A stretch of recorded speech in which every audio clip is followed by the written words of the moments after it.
Imagine you are a successful rock group with a string of hits under your belt and you've got a great new song, but you're over a certain age. So what do you do in an industry dominated by teen pop groups? Well, the 80s supergroup The Alarm pretended to be somebody else. They wrote a song, persuaded a teenage band to mime for the video, and then released it under the name of The Poppy Fields. Well, the single went straight into the charts at number 28. In a moment, we're going to be asking the lead singer to explain himself, but first, here's a quick taste.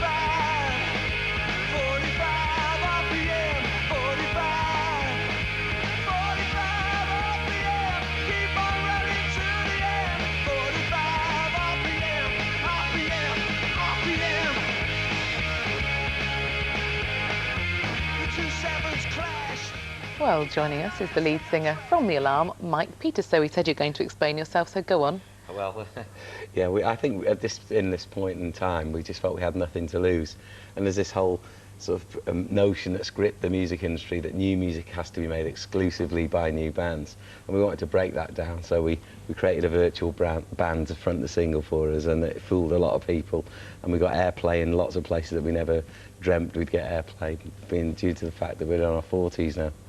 So it worked great. Actually, one thing people feel in the music industry slightly cross that they've been conned. I don't think they're cross. I think we didn't. It wasn't a malicious deceit. I think we were just kind of trying to point something out. And but like any young band, even though I'm in my 40s, we still want our music to be heard. So we have to do any means. It's an industry like any other, and it's competitive. And we just felt this was a good way to break down a few barriers. Now, Bill has been traumatising all of us this morning singing your songs. I have to say. 68 guns. Will never die. I know that there is a tune somewhere in there, and you probably sang it very well. But forgive me, but I don't know too much about your music, but you did have a very, very loyal fan base. Weren't you confident in them that they would be following your music? They were huge. They were huge. I know, you've been one of them. Yeah, no, we have a very strong, active fan base, but we just felt there's a lot of people in the industry that wouldn't even look at an Alarm record, never mind play it, and we just wanted to get across and maybe reach a new audience, because we've been... There you are in the old days. There you go, look at that. Look at that hair.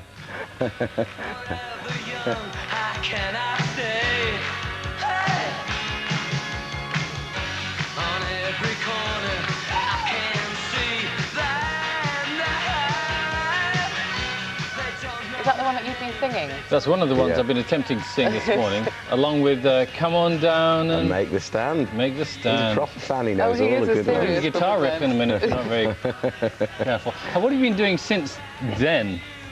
Well, I suppose when the 90s came along and we found ourselves out of favour when the new generation of bands came along, we really went into the underground, and then we've been able to thrive on the internet. We started the alarm.com website, and all our catalogue is available through that. You played with Bob Dylan, didn't you? That's right, we played with Bob Dylan, with Neil Young, and we tour all the time in America and around the world, and our fan base kind of comes underground with us. But I think our age group now, a lot of our fans have had their children, they've established themselves in their careers, and they're coming back to see us again. Certainly, talking to you before this interview, you sound like you're extremely busy touring all over the world, popping back and forth across the pond and all the rest of it. But do you feel that the music industry has changed very much over the years? Yeah, it's definitely more obsessed with image and sound rather than content, and it's just this, everyone's obsessed with new things, and every television show is creating a new pop star and not invested in long-term talent, and most bands have to maybe only get a chance to make one album, and if that's not fantastic, they've had it. And